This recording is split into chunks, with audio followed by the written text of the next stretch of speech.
Welcome to the 84th episode of the Real Life Diabetes Podcast with today's guest who temporarily donated his body to science, Craig Fevre.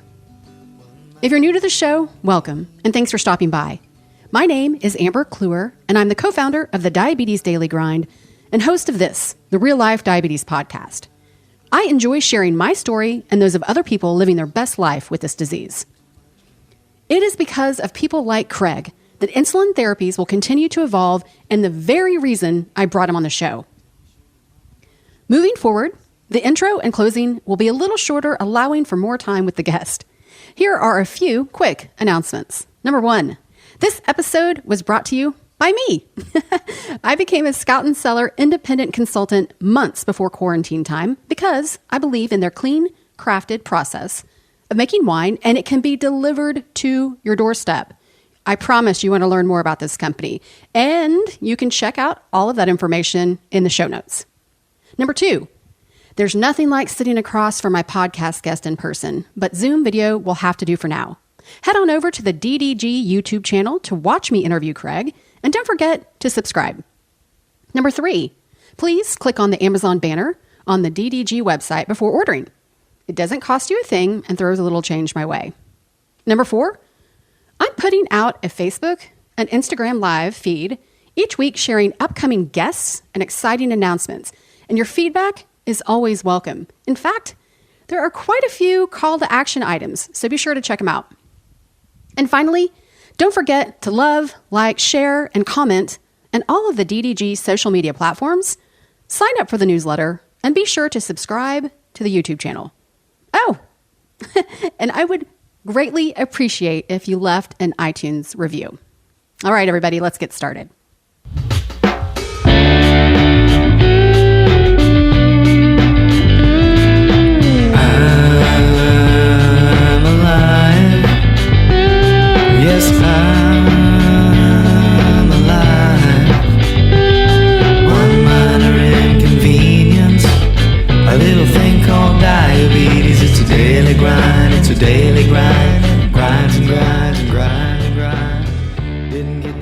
There we go.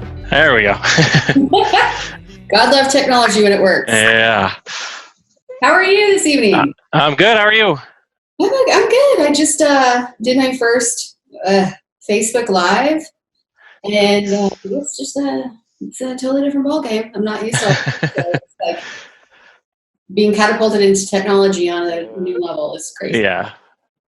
So I want to start with saying that we connected through our dear friend, Cynthia. Yeah. I have the pleasure of, I got to know her quite a few years ago at a conference, and she's she's amazing. And she's just recently joined the Diabetes Daily Grind team and is going to help me do all kinds of stuff. So I'm happy that she Nice. helped. Yeah. And the reason that this all came up was because I was interested in, well, I'll say this and then I want to get into your diagnosis story, but I was interested in maybe participating in a clinical trial and was just curious about it. And we discussed it a couple of times, and she said, oh my gosh, my friend is going through that currently. Maybe you could talk to him. So Craig was kind enough to take a call. And when we had that initial call, it was a couple months ago, were you in between two of the sessions? I don't know what they're called. Sorry, you froze there for a minute. I just got you back. Sorry. No, I'm sorry. So when I originally connected with you, you were a part of the trial at the time. Yes. Yep. And you were in between sessions, or I don't know what they're called. Yeah. So they had two different stays as part of that trial. So it was broken up into 2-week stays, which originally they were supposed to be like several weeks apart, but because they were trying to get it done in a time crunch, they kind of push it all together. But they broke it up into two different sessions because it was a head-to-head study. So they had to do one time with the study drug and then the other time with the existing drug. Right. Well, we're going to get into a lot of details with that. I want to start with, and I start with all episodes, and I'm going to be looking at notes throughout, is tell me about your diagnosis story. Word on the street is a wild one. So I was 26. Just had our second kid. We were on vacation in Colorado. So like all through my wife's pregnancy, I was like peeing nonstop, and I just wrote it up as like, oh, it's sympathy peeing or something. And she's pregnant, she pees all the time, I pee all the time. So we were on vacation in Colorado to visit some family around Denver and up in like the Rocky Mountains and stuff. So driving around a lot and going to different places, and it was like everywhere that we went, I was stopping at like every gas station to get like a jug of water and use the restroom. So it was like, something's not right here. So finally kind of did a Google search and was like, oh, these are symptoms of diabetes. So made an appointment as soon as we got back home, and got in like the same day. And the doctor was like, yeah, my blood sugar was not like super high. It was like 260 or something. So not like off the charts, but he's like, yeah, it looks like you probably have diabetes, and diagnosed me as type 2 because I wasn't a child, I guess, was kind of his reasoning. And he even said like several times, like at my appointments, like, if this is really odd just because you're so slim and you're active and whatever, and if we had like a research place here, I'd send you to that because it's just kind of odd. But I didn't know any better, so I just took his word for it. Started on like metformin and Actos, and those did really good for like 6 months. I think I saw some background insulin production, kind of honeymoon period stuff. And then the wheels just started coming off. Numbers started climbing again, and so every time I went back, you'd want to try a new drug with it, and still, no, you're definitely type 2. And let me ask you really quick, in that period where you're saying the wheels just kept throwing more drugs out. It was getting really expensive because it was stuff that there were no generics or anything, so it was like paying full price for stuff. And then finally I started doing kind of my own research. You trust the doctor because the doctor knows what's going on. So I started doing some of like my own research, and kind of found like, oh yeah, that definitely could be type 1. I started pushing for like a C-peptide test or something, and he just keeps pushing back with like, oh yeah, no, you're just not taking your pills, or you're not eating right, or all this. And I'm like, dude, I'm doing everything I can. Trust me. It's just not working. And it went on for, gosh, it was a good year before I finally was like, you know what, I'm done. I just like, either you find me a referral to do this blood test, or I'm just gonna go somewhere else and get it done. So finally he sent it out, and I was already looking for another doctor, but I couldn't get in until after the holidays. This was like November, I think. And he's like, oh, yep, turns out you're type 1. I don't know anything about type 1, so I'm going to refer you to an endocrinologist. I was like, well, that was obvious. Don't bother. I've already got something lined up. So, yeah, it was about a year and a half, I think, from when I was first diagnosed as type 2 to when I finally got in to see the new doctor and, like, got started on insulin and everything. Kind of. When you finally were diagnosed with type 1, and what did they immediately put you on? I mean, and what was your blood sugar at that point? Like, what was your A1C, if you recall? It was like 9 something, I think. It was pretty high. So they started me on Apidra and Lantus. And so it was like immediately, I started Lantus before when he thought I was type 2, and he kind of started me on Lantus, and it was basically like, here's your pen, here's how much you're going to take every day. I was like right at Thanksgiving too. And so it's like, I remember that Thanksgiving really well because it was like, I didn't want to eat anything. And I remember being like in the bathroom doing my first injection on my own, just like having to like psych myself up. Cause I did one in the doctor's office and that was it. And I was like, here you go. Wow. And so I was like in the bathroom at our house, like everybody's out there, everybody's there cause it's Thanksgiving. And I'm like in the bathroom trying to give myself a pep talk to do an injection. And what did your pep talk sound like? It was just like I don't like needles. I still I'm used to them now, but like I hate getting flu shots and everything else. But so it's just like, all right, you got to do this. You can do this. You've done it once before. Kind of like you've got to do it. Like, but I sat in there like a roll pinched on my stomach forever before I was finally like, and I was thinking like, do I go get my wife and make her do this? Like, some point I got to do it on my own, but. Yeah, it took me a good 10 minutes just to work up the nerve to give the injection the first time. But I got to say that I think it's, and I say this often on the podcast, I think I was given a gift of being diagnosed at such an early age because I didn't have a fear of needles because I'd never really been around them. I mean, it sucked. Yeah. I mean, don't get me wrong, and there was whatever, but relinquishing control to have your blood taken is like I'm a shit show. I mean, I sweat. I'll be like, ask me some dirty question, something to like take my mind off of it because you're going to stick me with that. Yeah. I can't look at the needle through a blood draw. Like I have to like kind of go in my own place, like IVs and everything, all that. I can't do it. Yeah. And I have to, okay, so I want to just go into that because I was a part of a clinical trial a few years ago, and I'm not going to disclose which insulin it was for, but the fact that I had to go and have my blood drawn like once a week. Yeah. I'm like, this is, and I was getting paid like $20. I mean, it was nothing like, I just wanted to be part of something. Sure. Oh my God. I knew then, I was like, I've got to just let this go. So yeah, let's talk a little bit about how you found, and I don't know if we can mention what trial you were a part of. Can we? Yeah, they kind of mentioned like, if you don't mention the sponsor, they don't know if it was okay, but outside of that, like what they were testing and stuff, they were totally good with. So okay, so how did you find out about this particular clinical trial? So I went to a TCOYD conference in Salt Lake like 3 years ago, I think. So I still get emails from there, and so Dr. Edelman knows some of the doctors who work for Prociento, I think, and so they were having a really hard time recruiting for this. Like they were running out of time. They'd already had to extend it once. And so he sent out like this mass email to everybody on their subscriber list, I think, that was like, hey, there's this study. Here's some of the details. Get in contact with me if you're interested. And I'd looked at a few of them in California before, but like it's so far away that like the travel stipend and stuff is just never enough to make it worth it. Right. But like this one was much more generous. So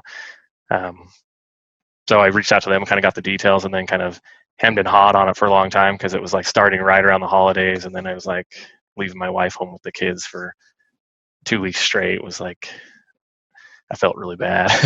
But you guys discussed it, obviously, and it was a group decision or a family decision. Yeah. I talked to her about it, and she's like, "Oh, I can handle it." And I was like, I still, up to like the day I got on the plane to fly down there, I was like, I don't know about this, but no, she was a champ. It was great. Okay, so you find the trial. You are, I'm going to say, correct me if I'm wrong, intrigued because it's a well-paid study. Yeah, like I've done a couple studies here in Boise. They didn't pay great, but I really like one of them was for a glucagon that was like trying to get a shelf-stable glucagon, which is like going to be key if you ever get like a true like dual hormone artificial pancreas. So like I always want to give back to stuff like that. Yeah. But yeah, the compensation definitely helps for sure. And that was kind of the thing for us. We're like, it's a month total that she'd have to kind of put up with the kids by herself, but we'd have this kind of nest egg to be able to do with what we want after. So. Right. Okay, so you get on the plane. Yeah, so it was. Did they give you a rundown of what it was going to be like? Yeah, so like you've got to go through all the like legal documents and stuff about what all the visits and stuff are like. But when I first talked to them, they don't do things where they bring people from very far away. Usually they find enough people around like LA and San Diego and kind of that area. Right. So this was all new to them. So it was kind of a hassle getting things set up. Like things changed like every week, it seemed like. So originally I was supposed to fly down for like my screening visit, stay a night, and then fly back, and then like 2 weeks later go down for my first stay. But they were finding as they had to bring people from so far away that they were just going to condense things. So it ended up like I was going to go down a week before Christmas and then push my stay out until like right after New Year's. But once they kind of gave me the option to do them on the same visit, I just pushed it all out until after the holidays because with work and everything, it was a lot easier that way. But right. Okay, so you are there. Yeah, so we get there. I find out like I don't know a few days before I'm supposed to go that their facility is full. They don't have any. Usually they'll say like you can come in and you can do a courtesy stay. So you have to do your screening and then you have to have 2 days in between when you do your screening and when you actually check in. They're like, so we're putting up people in the La Quinta. So I stayed at the La Quinta and went over, did my screening, and then had like a couple days to kill to kind of see San Diego and whatnot, which most of the time I holed up in my hotel and did work stuff. But and then you show up like 6 a.m. and check in and kind of show up at this facility that like, and that was one of the like most nerve-wracking things for me. When I first thought about it, I thought, oh yeah, this is gonna be like hospital setting, like private room and stuff. And then I start finding out, no, it's like you're in like a big room with like 12 other beds. You got a curtain for yourself, but that's about the only privacy you got. So I was like, God, I don't know if I can do that. Like I can't imagine. for 2 weeks, it was like I was so close to backing out like the day before I was supposed to go. I was like, I don't know if I can have like zero privacy for that long. I was like, I probably better just suck it up, and already kind of committed. I would have felt really guilty if I just backed out the last second. But and so with a clinical trial like this, because it is a very, very controlled study. Yeah. You relinquish all control of your diabetes to people who don't know you. Pretty much, yeah. So like the nursing staff there was amazing, like all of them. I mean, I think I'm even Facebook friends with some of them now just because you spend a month with these people and you kind of really get to know them. So they were awesome. So, but yeah, like you get there the first day and they kind of do all their tests and everything they got to do, start doing your blood draws. And I got to keep my pump up until you take your first dose of the long-acting test drug. And then you got to disconnect from your pump. What pump, and were you on a CGM? Yeah, so I have the Tandem T-Slim with the G6. Okay. And so I got to keep my CGM on. They use their own. They use the G4 for that study, so I was wearing both, which was kind of cool because you kind of got to see them head to head, like kind of where the technology has gone for those and how much better the accuracy has gotten. But so that was kind of cool to see. Nice. Yeah, so you relinquish, you give them your pump and they kind of lock it away. Give them your insulin, they put all that away, and then from there on out, yeah, any decision you make, they're involved in. So they kind of have what your numbers and stuff were beforehand as far as carb ratios and everything. And then if you feel like you need adjustments or something, then the clinical staff there really helps you kind of make those adjustments. And so they'll be like, oh, it's this many carbs for lunch. This is your carb ratio. We're thinking like something like this. Are you comfortable with that? So you get a little bit say, like, if you're like, yeah, I think I've been running higher today, maybe we bump it up a little bit. And usually they have a little bit of wiggle room with stuff like that. But well, I have to say that was my deciding factor is I was not eligible at the end of the day because I have dietary restrictions. And I know that all of you, correct me if I'm wrong, you had to eat the same meals, right? Yeah. So it's actually like they cater it all, but it's like all fixed stuff. So like the same, it goes by day of the week essentially. They did have some other options, like you could do a vegetarian or like a vegan option and stuff like that. So there was some, and then they kind of went off of what your expected calorie intake should be as far as like what meal sizes were. But yeah, it was like 3 meals a day and then 2, like an afternoon snack and an evening snack. That was all just completely what if you wanted everything measured out. What's that? What if you wanted to crack a beer? Yeah, I wish. We talked about it all the time. Like people doing courtesy stays, like, so at the end of it too, you had 2 days where you had to wait between your last day there and then your follow-up appointment just to get all the final labs and everything that they need. And so those people, if they're courtesy staying, go out and do whatever, and then they come back at the end of the night and we're like, smuggle in some contraband for me. That's hilarious. And gosh, it's just one of those things. I mean, letting somebody completely manage your diabetes in that type of thing, and the numbers that they're expecting and what they consider like high or low is so much different than like what I would like.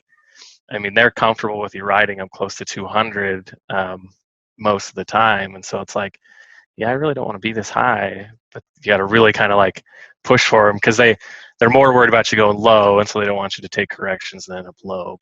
And then you've got this kind of wild card of the long-acting drug that you it's a set dose depending on what cohort you ended up in. So it's not really calculated at all off of your weight or anything. Yeah, so your actual. So like it starts to kind of build up in your system. And then for most people, they kind of just end up going like by like day 7, you're like tanking in the afternoon because you've just got so much insulin in there.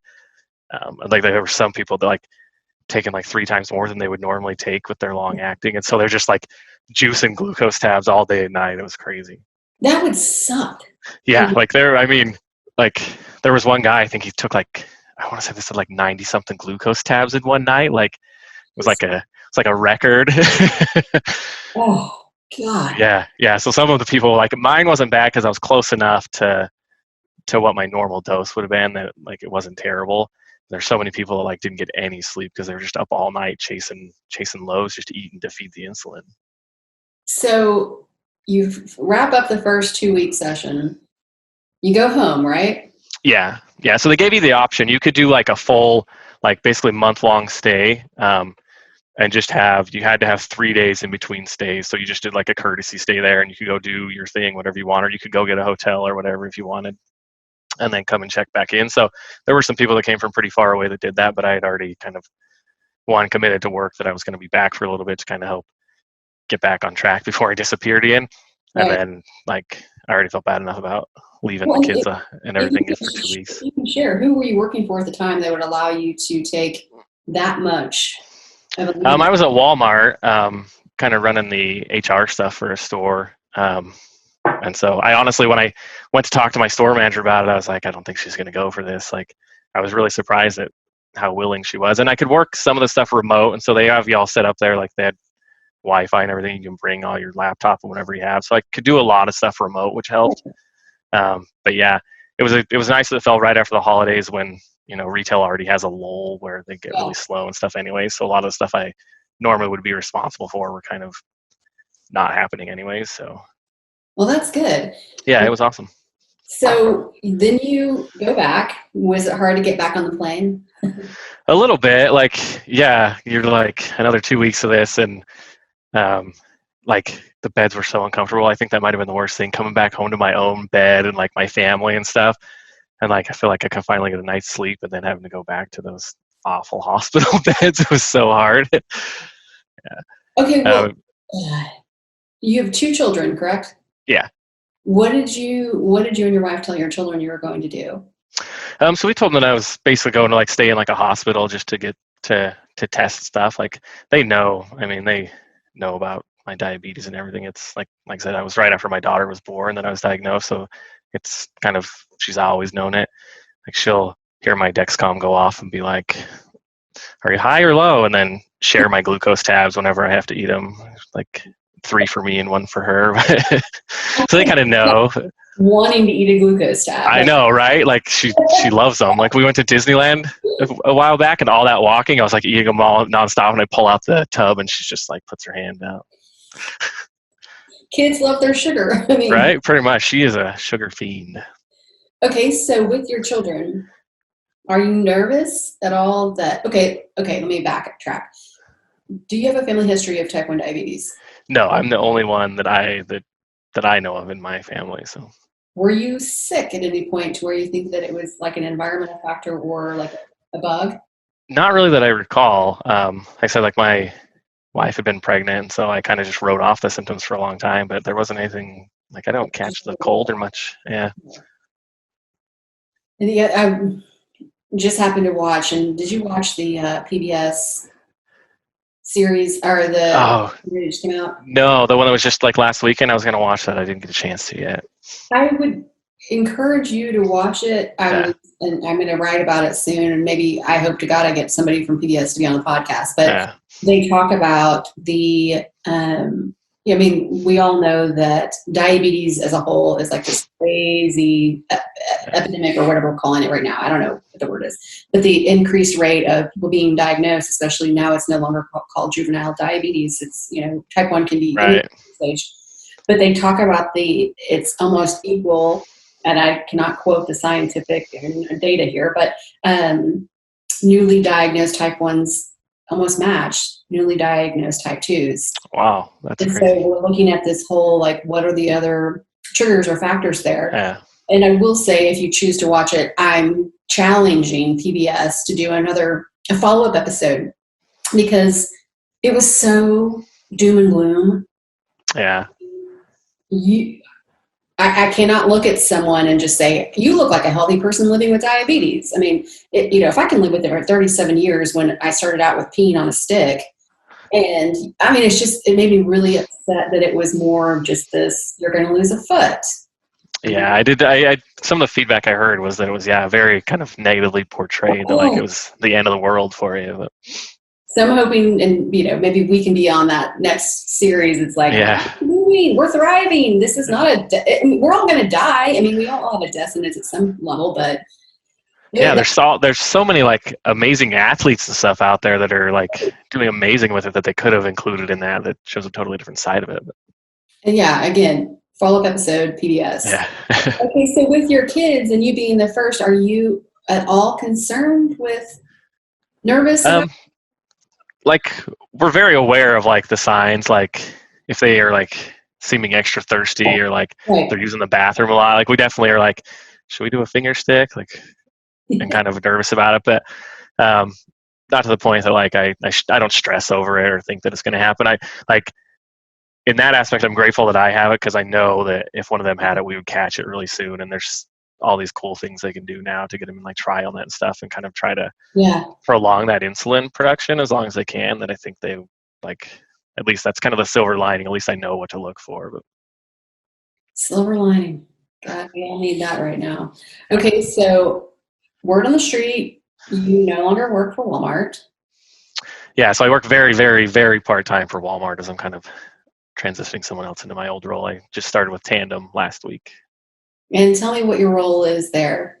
So I'm a pump therapy sales specialist. So essentially I'm taking inbound calls and stuff for people who want to know about the T-Slim, looking to buy it, trying to verify insurance coverage and answer any questions they have and get their file set up so that we can kind of get them started in that process and get them onto the Control IQ and stuff if that's what they're looking for. Well, and I think it's great. I mean, it's weird timing, but you know that you are now a part of a company that obviously you believed in because you've worn their pump for a considerable amount of time. Yeah, and I kind of feel, I mean, I've never worked for any diabetes company, but it gives you some serious, in my mind, if I were a person newly diagnosed, that gives you some serious street cred with, you know what to do. Yeah, that's like as part of my interview process, they kind of asked about like, you know, like your experience and stuff. I told them about like wearing the pump, and they said, yeah, it's almost like it gives those people who wear it kind of an unfair advantage against the other people there. It's so much easier for them to sell it because, I mean, you can just totally talk to it. So.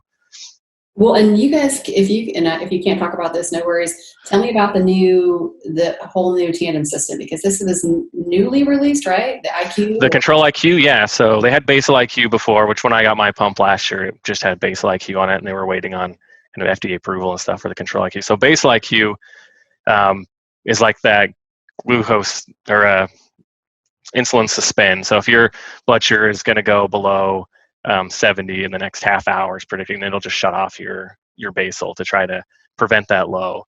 And then, so they got that approved 2 years ago, I think. So Control IQ now incorporates that, but then it also takes the high part into effect as well. So if you're trending up and you're going to go over 160 within the next 30 minutes based on those CGM readings, it's going to bump up your basal rate to try to keep that. And then if it looks like you're going to go over 180 in the next half hour, it can actually give you a correction bolus on its own and kind of trying to help to curb that spike. So it's so weird. And I remember when I started the G6, I had a nervous breakdown because I was like, I've got to trust my technology. Right. I mean, and so I've never been on an insulin pump, but that would be a real struggle for me. You know, I think it's amazing. It's the advances. I mean, it's going to, you know. And so like right now you have the option, like we just talked to somebody who works there as part of my training the other day who doesn't use Control IQ because not especially they don't trust it, but because you can't do a temp basal rate with it and they're very active. And so kind of you have the option to just stay with Basal IQ, which I think is great for everybody. Like there's really no downside to that because it's just going to keep you from hitting those lows. And as soon as you start going back up, you're going to get your basal back. So like that alone for me was amazing just because like there was no more overnight lows. Like my urgent lows were almost zero on that system. So you have the option to stick with just the Basal IQ, or you can now get a pump that has Control IQ on it or upgrade your old one to the new system. So that's pretty incredible. Okay, if you had to give up insulin pump or CGM? I would give up the insulin pump. The CGM technology is like irreplaceable. Like, I mean, especially like I'm terrible at doing finger sticks. If you leave it to me, I won't remember. And so I probably trust the CGM more than I should. But I just even if it's just the trends that you're seeing and not going off the number, like seeing like what breakfast does to me or needing to adjust basals and all that, it's invaluable. I think I really hope that it gets more affordable to people because I think way more people should have access to that technology. I totally agree. And I say, you know, I don't like Instagram. I don't like to post on Instagram a picture of me working out or whatever. But what I often do is like I went out for a walk the other day and my blood sugar was at 117. I'm like, oh, that's good. The area was a little bit down. And I was like, I'm just going to down some orange juice. I'm going to go for a jog. Literally around the block, I saw that it turned to 49, straight arrow down. Yeah. And I was like, all right, wrap this up. Let's go home, even with the orange juice. But it's one of those things that it's just, I say this often, life-changing. I don't care which CGM you use. And I think one is better for type 1 and one is good for both. But, sure. But yeah, definitely life-changing. Yeah. And I didn't get the pump for a long time just for like cost restrictions and stuff. But I always, if it was down to the 2, and I can't really even imagine having a pump without the CGM. Like, I don't think I could trust it quite so much or trust myself with it as much without having kind of that safety net that the CGM incorporates into it. For sure. Yeah. Okay, so let me look at my notes here because I've got a couple other questions. So you donate a lot of your time to JDRF. Yeah, that's kind of how I met Cynthia, was through JDRF. We were both on the walk committee one year, so we kind of, like, really for me getting involved with JDRF was kind of my own self-serving, I guess, at first. Like, newly diagnosed type 1 as an adult, I don't have camp or anything like that available to me. So like, you're looking for some kind of community, like, where you can talk to people. So it was like, I'm going to get involved wherever I can. So it's like, this is kind of a way to get into that community, I guess. And so what all do you do with JDRF currently? Don't you post is it a weekly or monthly Zoom meeting or whatever people newly diagnosed? So they're just starting that this week. So I'm on the outreach team. So a lot with like newly diagnosed families, delivering those bags of hope and stuff like that. It's kind of difficult for us because our regional office is technically in Salt Lake. So it's a pretty good jaunt away. But we have a good group up here that kind of tries to keep up on that stuff. But so I do a lot of that. And then, this week they're just starting, because we can't go out and do those bags of hope and stuff, obviously, with stay-at-home orders and things. Inviting all those newly diagnosed families into kind of a Zoom meeting to try to have people there who have some experience and kind of do some outreach that way. How many people do you expect for this first one? I know they've put out quite a few. I'm not sure how many are actually going to be there. I know they had, last I heard, I think they had about 14 families kind of committed, but we'll kind of see who. I mean, it's sad that 14 new families have to be a part of this team, but it's nice that there are resources available during this time when you can't be sitting in front of somebody. That's crazy. Okay, so right now I'm going to go to insulin. Have you at any point in your type 1 life rationed or been nervous not to be able to afford your insulin? Yeah, so I've never had a ration, but there's been some times where it's like coming down to time to fill, and you're like, am I going to fill my prescription this month, or am I going to buy groceries this week? You kind of get to the point where you're looking at the stock in the fridge, and you're wondering, like, am I going to is this the month I have to make that call? So I'm pretty fortunate now to have really good insurance, so I haven't had to deal with that for a while. But yeah, there was definitely some times, like, the kids are young, and you're looking at, like, formula and diapers or insulin. Like, that's not a decision anybody should have to make. But well, it's nice to see, and I'm not saying which insulin companies, but there are a lot of groups that are stepping up, and so hopefully some of that stuff that came out in the past week was at least pretty reassuring to see happen. So it's okay. So word on the street, you used some of your money from the study to buy, correct me if I'm wrong, a Jeep. Sort of. So, I didn't use that made it easier to get it, but, I sold my truck. So we already had one Jeep. We're a Jeeping family. Now we have his and hers Jeeps because my wife wouldn't let me drive hers. It's kind of funny because my brother kind of got me into it. He had a Jeep and I'd go out with him, and then it was like, I want to be able to drive. So I bought this it's like 20 years old, 93 Wrangler that was just like, it was super cheap, but it was nice because if I was going to beat it up, I didn't have to worry about it. Right. But it was in terrible shape and it was just a money pit. So my wife hated it. Like, the seatbelts didn't work very well, so she wouldn't ride in it. And then I got stuck for about, a good 8 hours one day outside of cell range, and she had no idea where I was. And so it was like, and she really hated it. So I ended up getting rid of that one. And my brother was with me that time. So his solution was to buy his wife a Jeep of her own, so that it kind of hook them in, I guess. It's kind of addicting. But so after I got rid of that one, I bought my wife her own Jeep, which was hers to do whatever she wanted with. And so once we got her out on some trails, it kind of got her hooked, and then she wouldn't let me drive it anymore. Most of the time, like I had to fight for the keys. So then it was like, all right. And when you go out in Jeeps and kind of out into the country, you don't ever want to go with just one vehicle because who knows what's going to happen. Right. Sometimes it's hard to find people to go with you. So we're like, obviously the solution here is to buy another Jeep, which was kind of my plan all along, was to get her hooked and then just buy my own. So it all worked out for me pretty well. So when we got that, we kind of were able to kind of put that aside, and I had a truck that I never drove anyway. So we're like, okay, so let me ask you, with the Jeep adventures, and I don't know what the correct term is there, because I watched you on one of your Facebook things, like maybe your son or somebody was in the car with you. Yeah. With you, and it's like you're climbing and doing whatever. And I've been off-roading before.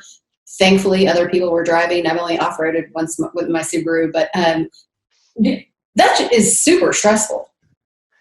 Somewhat. I mean, like there's some moments where, yeah, you really are like, oh man, am I going to tip over kind of things? Or can I make it up this? Or, Yeah. So the reason I ask that is, does your blood sugar spike during those things? It doesn't too bad. It's kind of weird. It usually kind of drops. So we went out a couple months ago, I think, and I got out of the Jeep the first time we stopped, and the pump fell off my pocket and it ripped my infusion set out, and I didn't bring another one with me. And I was like, crap, we have to cut this short, but let's kind of keep going and see where we end up. And actually I was like fighting lows most of the time. Wow. And it's kind of like there's a lot of bouncing around and stuff. Like it's a pretty good workout really, because you're kind of trying to stay upright in your seat and you're bouncing around and stuff. So there's a lot of that, and I think that has something to do with it. Like it's kind of a core workout as you're trying to stay upright. But yeah, so it's kind of the opposite, it seems. I would never have thought that, because I feel like it's an adrenaline rush, and we all know with adrenaline. Right. Yeah. I totally expected within like an hour to be like 250 and trying to head home, because I thought for sure I was going to be doomed. But yeah, like I went high kind of towards the end of the day, but most of the day I was like eating to try to not go too low. Okay, so with having a CGM and being an adult going into diabetes, is there anything that the CGM has, I'm going to say, taught you or shocked you about something you've eaten or done, how it affects the blood sugar? Yeah, like there's stuff like that might be fairly low carb, but like high protein and stuff. And normally I'm like, I don't need to take this much insulin for that. I just cover the carbs. And then like I'm floating around 200 for like 3 hours. I'm like, what the heck? And kind of learning that you got to dose for a little bit more than the carbs, I think. And especially on like I shouldn't eat pizza, but I do all the time. And like learning how to kind of account for that and not hate myself the next day for it. This is tough. And I'm not plugging any brands, but I will say there are quite a few out right now that are cauliflower or. Yeah, we bought some cauliflower crusts and made our own that are really good. And I think Blaze Pizza, we go there a lot, has a cauliflower crust that's pretty decent too. And it's nice that there are options now, because it makes a real difference on the blood sugar and like it's quality of life. I feel like back to, especially those who are diagnosed as kids that lose their favorite things. Do you have any diabetes hacks, tips, or tricks? I don't know if I would call them tips or tricks or anything. I learned pretty early on that you got to kind of advocate for yourself and don't be afraid to push back against the doctor, because they're a professional, but they still don't know everything. So I kind of learned there that like if I think that there's a better care for me or something that I want to try, it's up to me to make sure that happens. I need that doctor to write the prescription, but I'm ultimately the one who's making those decisions for myself, because I'm the expert on my diabetes. So really got to kind of push back. But. Very well said. And I'm working with a couple of medical groups currently, and we'll be announcing that soon, about helping bridge the communication gap in between the medical community and the patient, and also advocating for the patient or giving them a voice as to what questions to ask, and encouraging the doctors or training them into here are the right questions in a compassionate way to keep engaged. I mean, it's frustrating. Do you feel like when you go into a doctor's office, and I'm going to say your endocrinologist, and we don't need to know who that is that they are knowledgeable on all of the new insulins, all the new pump therapies? I feel like mine does a pretty good job. I've definitely heard some horror stories out there, but the endocrinologist I use is pretty up to date. He seems to keep pretty up to date. Like when I decided to go on the insulin pump, I didn't even really tell him what was going on, and I just he got the prescription. But he said, yeah, I think that's, he knew about the Control-IQ update coming and kind of what was coming and the technology that was there. So he was definitely kind of keeps track of what's going on. So. Well, and being a part of an insulin the trial, do you feel like there's, and I don't know what the ultimate goal was for that particular drug, but what are your thoughts on where insulin's going to go in the next 5 years? I hope you start seeing some of these like smart insulins and stuff make it to market, but I don't know. It takes so long. So that one was just basically a generic version of Tresiba they were kind of trying to get to market. Mm-hmm. But like we talked to the people there a lot, and it's like a phase 1 thing. So you're just so far from anything new. But I'm hoping at least that some of more of that stuff kind of starts to make it to market, at least a cheaper option to kind of force some of these other places to bring those costs down. But. Yeah, well, and I have to say, my internet connection is unstable. Great. Is that my upcoming recap with Novo Nordisk and all the things that I asked them specifically? I was like, hey, in addition to talking about a lot of the programs that you're offering and things like that, can you speak to what insulins are available right now? Because as somebody who's always been compliant, I did what was asked of me from my doctor. I never thought, I should research my own insulins or what else is out there, whatever.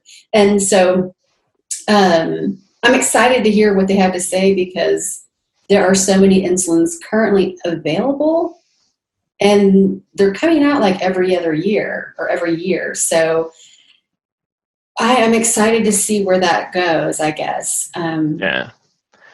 Yeah, they say that these high prices are to fund R&D for new insulins. It'd be great to see some of that come to fruition, and at least, see some kind of bang for your buck on what you're paying at least.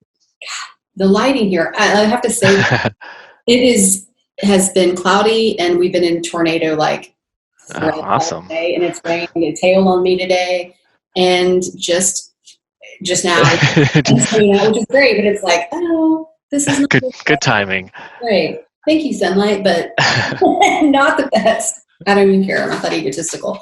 Is there anything you want to share with the diabetes community? I feel like right now everybody's trying to lean on someone, or, it's not all bunnies and rainbows and all that kind of stuff. So is there anything that you want to say? I think we talked about like bridging that gap with healthcare and stuff. Like, I'm a firm believer that mental health care should be a part of your diabetes regimen. Like, one of my like long-term life goals is to somehow create something to where you have like a one-stop treatment place that would have like an endocrinologist and a mental health place and like all these things that you really need in it. Like, don't be afraid to reach out to people. We're all kind of doing it together. Not everybody can get into therapy or whatever, but I mean, Facebook and stuff like that is huge for me, just to be able to kind of reach out. Like, I don't have a lot of direct contacts that I speak to real often with diabetes, but that community is huge, and that mental health aspect of it. Taking care of the mental side of it first makes the controlling your numbers and stuff a lot easier, I think. Oh, very well said. I live here in Oklahoma City, and there's one tribal community in particular, the Chickasaw Nation, and I've toured their facility a number of times, and I've actually taken other tribal communities from outside of the state there. And what I loved about their diabetes center is once you're diagnosed type 1 or type 2, your initial, I'm going to say this and it's not factual, but you get to see a podiatrist, an eye doctor, a dentist, a mental health. I mean, like everything is at the one-stop shop. So you come in once a month, and you get to have all the resources under one thing. And with that tribe in particular, it's completely paid for. So it's not like many of us who are uninsured or have insurance to where it's like you're paying out of pocket for all these things. Yeah, the mental health component. And I know a lot of advocates right now that are really fighting for that, because we're all I mean, and we all know we make 183, and I say that loosely. I think it's more like 2017 decisions a day and beyond the average people. And just preparing to go to the grocery store or to pick up my groceries today in the drive-through was a stress longer, like where I'm shut down. I mean, no one's giving me any advice on how to handle that. Right. Yeah. There's so much thought that goes into that little number that, it's very mentally taxing. It's very underrepresented, I feel. Well, hopefully we will both be advocates for that and see a change in my lifetime, since I assume older, but whatever. God, there was something else I was going to ask you. Okay, so as someone who was diagnosed at a later age, do you feel your lows? I don't as much anymore. Not having them as often has definitely helped, but like I've been 30 before and still been like totally functioning, conscious, and can like I feel it, but it's not like I'm like I tell somebody was it like 32 and they're like, how are you even conscious? But so I feel them, but they're usually well into the 50s before I really start to feel them. And then it's one of those things where you like look at the number and then suddenly you feel it because but not as much as I did when I was first diagnosed, for sure. And how long have you had diabetes? It'll be 9 years this summer. Yeah. It's crazy how those things change, because when I was a kid, I used to shake. Yeah. And my nose would get numb and I would sweat. And then through my 20s, it kind of changed. I'm sure that was like it's hormones and whatever else I was doing in my life. But now it's I can feel it. It's almost like an anxiety attack. I can feel my heart start to race, and I'm like, oh wait, let me check my numbers, whatever. And I'm trying to retrain my body because I know it's a healthier place. But about 90, I start to feel it.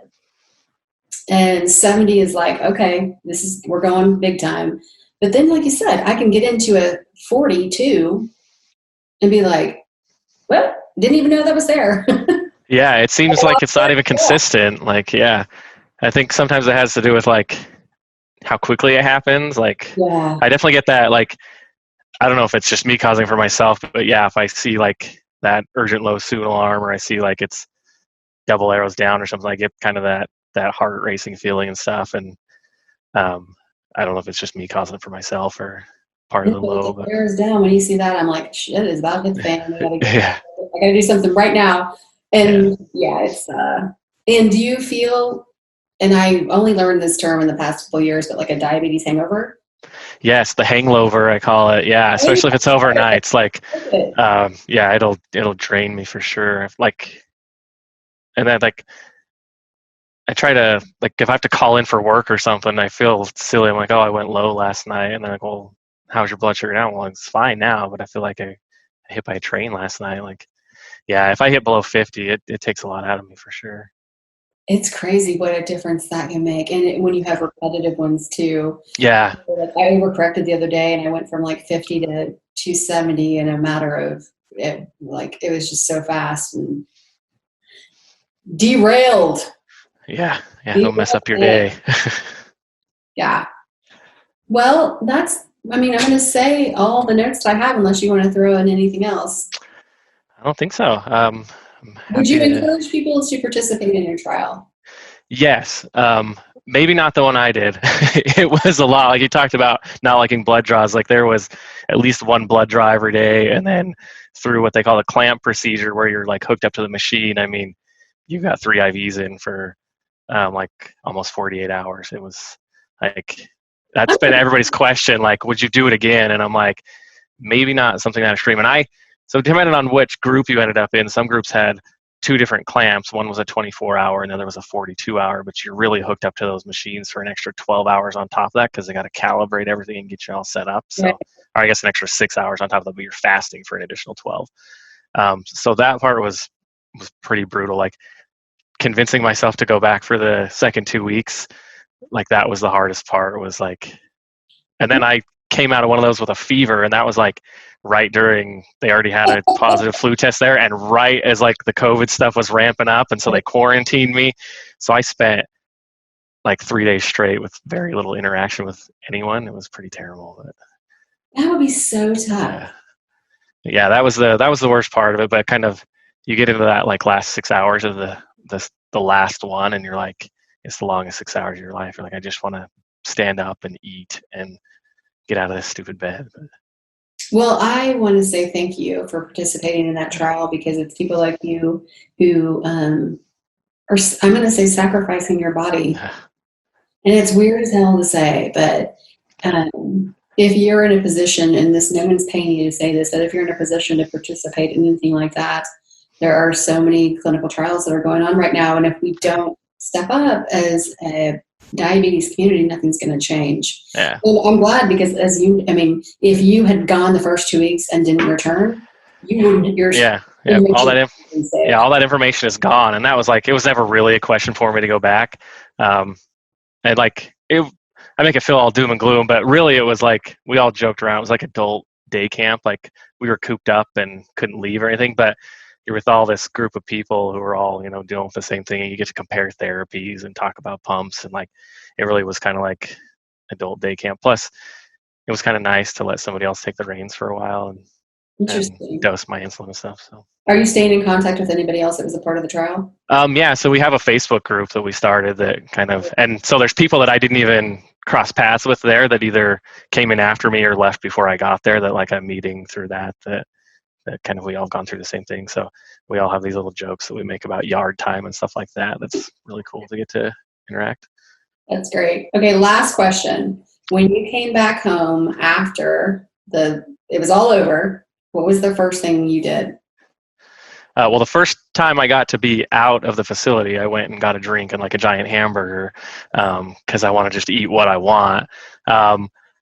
First thing, so actually it was like 1 a.m. when I got home, so I came home and went to bed, but the next morning was kind of like family day and just getting up and kind of getting reacclimated. But.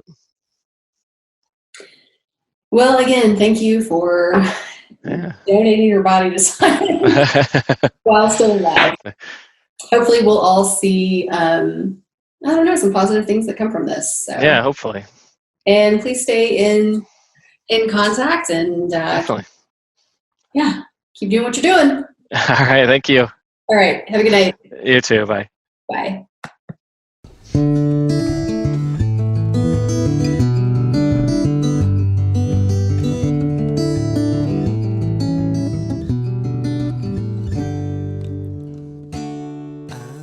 Before I wrap up, I have a few last-minute things I'd like to share. Number one, don't forget to check out the show notes to learn more about Scout and Cellar clean-crafted wines. Number two, I want to thank the medical community for doing everything they can to help us stay safe, grocery delivery services for allowing us to stay home, local restaurants for delivering good food to my door, and fellow advocacy groups for providing valuable resources during this dark time. Thank you from the bottom of my T1D heart. Number three, the mini podcast series featuring brands, services, and organizations I believe mirror my mission can be found on the website and all podcast platforms.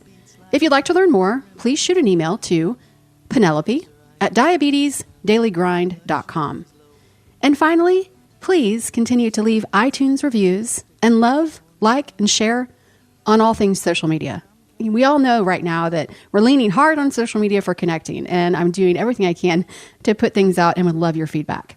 If you'd like to contact me directly, I can be reached at amber@diabetesdailygrind.com, and getting a message from you makes my heart happy and keeps the episodes coming. That's a wrap.